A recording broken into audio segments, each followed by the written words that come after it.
Akala ko kasi Magandang hapon po pagkapanganak sa ko, inyong meron pa lahat. akong 1 or 2 I'm days 19 na years higa old muna ako. na Nagulat agang lang ako na wala nagkaanak palang break time. pero hindi Pagkapanganak mo pala, pinagsisihan. ready to fight. Parang Sobrang ganun pala saya siya. ko Kaya kasi pala, dumating yung grabe anak din ko yung pag-honor ng mga kahit tao sa hindi mga moms. magaling Kasi sabi nga mag-iisang nila, ina. di ba, isa daw sa Naranasan ko pinakamahirap na na pala trabaho, yung yung pagiging nanay. Lahat hirap, affected, yung pagod, pagkatao mo, yun pala your body has to naiintindihan go ko through a yung lot. nanay ko. Tapos meron kang panibagong Pero buhay na aalagaan na hindi na lang yung ganun, sarili mo. ganun pa lang masarap sa pakiramdam kapag nakikita mo yung anak mo na masigla, ano, kahit pagod po yan, hindi napapagod para sa isang anak. At sana po, hindi niyo ko i-bash dahil maaga ako nagkaanak. I'm 19 years old.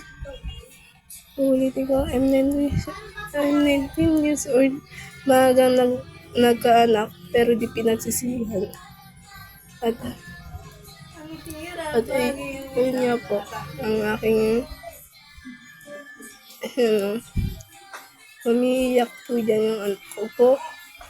Dahil nagugutom po at hindi po, wala pa po akong pera. Sandali lang naman po.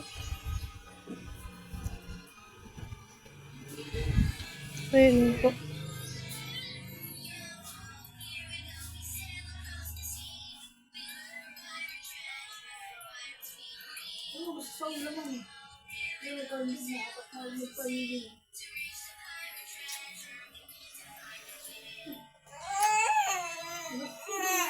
Ay, napaka-arte naman!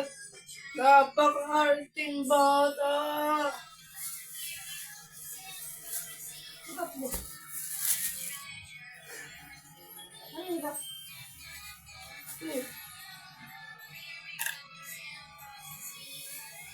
Ingat mo na.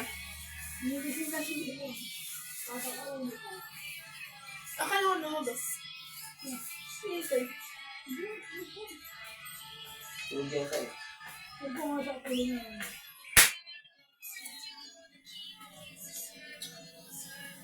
Sabi, kala ko nangyari.